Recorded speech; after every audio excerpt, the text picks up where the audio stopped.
The morning's serenity shattered when Grandpa's rattling ambulance rounded the final bend into our cul-de-sac only to meet Karen's gleaming BMW parked dead center, as if she'd ordained herself the supreme arbiter of beauty in a land she barely owned. He lay inside groaning in pain, the medical team fumbling with 4 lines as seconds bled into agonizing minutes. I sprinted toward her, heart hammering with every step, while neighbors spilled from their porches, alarmed by the sirens turned silent. Karen, her face a mask of feigned outrage, planted her hip against the hood and brandished a clipboard like a judge's gavel. "I'm sorry, but your vehicle is an eyesore and violates subsection C of Article 7, she declared, voice dripping with self-importance. Behind her, the ambulance's lights pulsed in desperate rhythm. I heard Grandpa's wheeze and realized that beneath her patent leather shoes lay the difference between life and death. Rage ignited in me. How had entitlement metastasized into this grotesque display of power?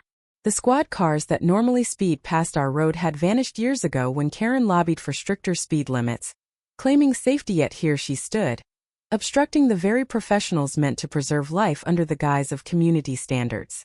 My fists clenched as I tried reasoning. "Karen, step aside, this is an emergency."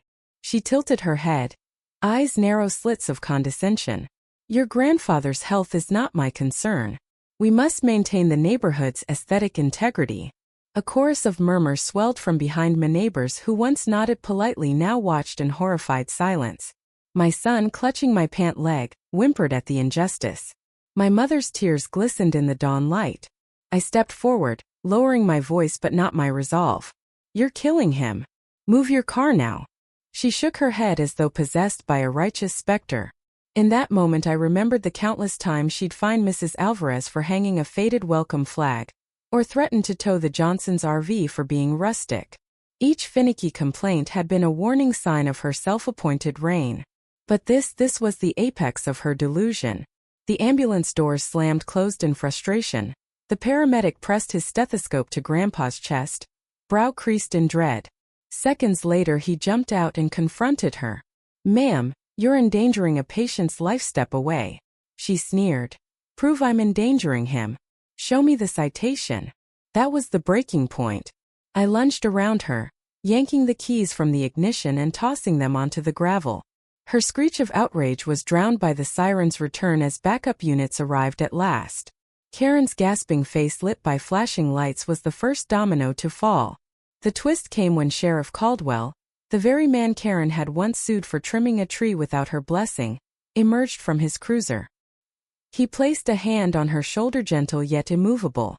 "Karen Thompson, you are under arrest for obstruction of medical services and reckless endangerment."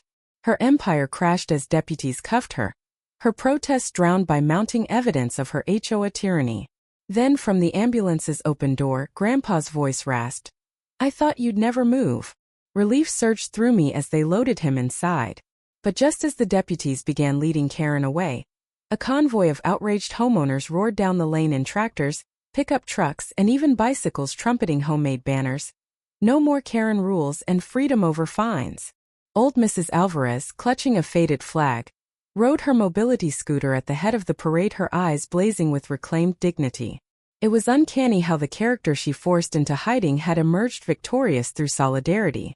Karen's second twist of fate came when she realized her self-styled HOA board had already been stripped of authority by the county commissioners, who convened on an emergency motion filed by tenants documenting her litany of baseless citations.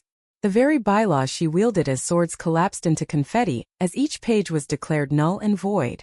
As deputies escorted her past the throng of cheering neighbors, her carriage lost its grandeur, shrinking into a prison van that rattled down the lane. By midday, the county announced the dissolution of the Karen-run HOA and appointed a provisional council of residents to govern fairly.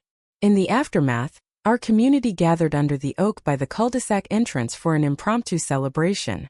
The ambulance's red lights still cast faint shadows as Grandpa, frail but smiling, toasted the crowd with a thermos of coffee. Children ran gleefully along the road, free from fear of arbitrary fines, while adults exchanged stories of past grievances, each tale a testament to the cost of unchecked power.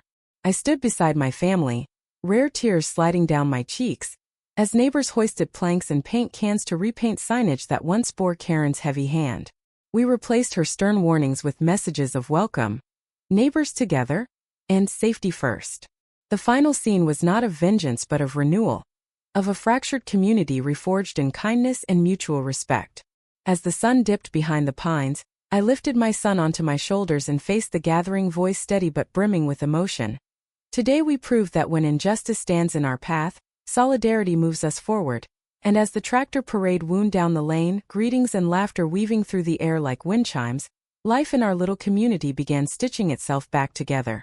Neighbors who once whispered resentments behind closed doors now exchanged hearty handshakes and open invitations.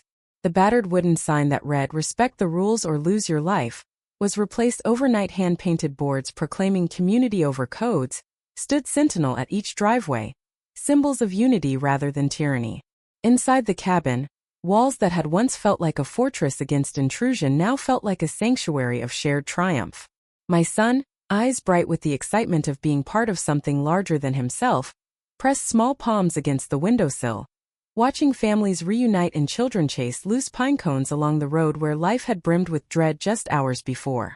In the kitchen, the aroma of fresh coffee mingled with the sweet scent of Mrs. Alvarez's lemon pie, and I realized that simple comforts had never tasted so profound. Weeks passed in a blur of good deeds and healing. The ambulance crew returned one afternoon not as emissaries of crisis but as out-of-uniform friends wanting to check on Grandpa's recovery. They brought homemade cookies and laughed at stories of Karen's meltdown, astonished that an HOA showdown could escalate into a full-scale legal coup. Grandpa himself reclined on a recliner by the window, pale but smiling, regaling the medics with anecdotes of cabin life and the day he nearly became a statistic to protect aesthetic sensibilities. His voice, once ragged with pain, carried the warmth of someone who'd faced mortality and walked away to greet dawn anew. This transformation rippled outward. The Provisional HOA Council, assembled under Old Tom's oak tree, drafted new bylaws focused on safety, respect, and neighborly collaboration. A monthly potluck replaced dry board meetings. A Commons Day instituted a rotating schedule where locals volunteered to maintain shared spaces rather than dole out fines. I watched my fellow residents, engineers, artists, retirees take ownership of their home in a way that transcended property lines.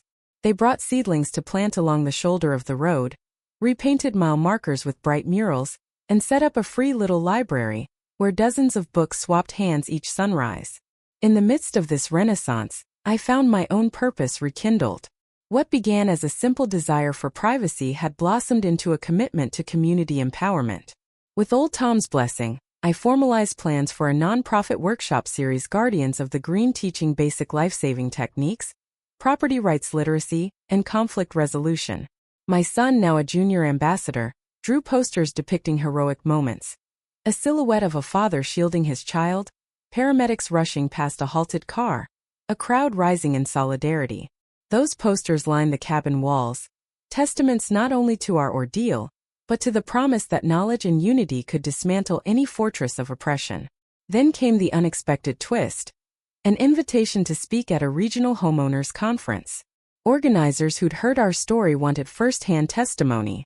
My heart pounded as I stood before rows of polished tables and suited delegates, the echo of murmurs following my footsteps to the podium. With the same calm I'd mustered when confronting Karen, I recounted our saga, Grandpa's near-miss, Karen's stunt, and the groundswell of community defiance that followed. I emphasized lessons learned. Always document your deeds. Never underestimate the power of solidarity.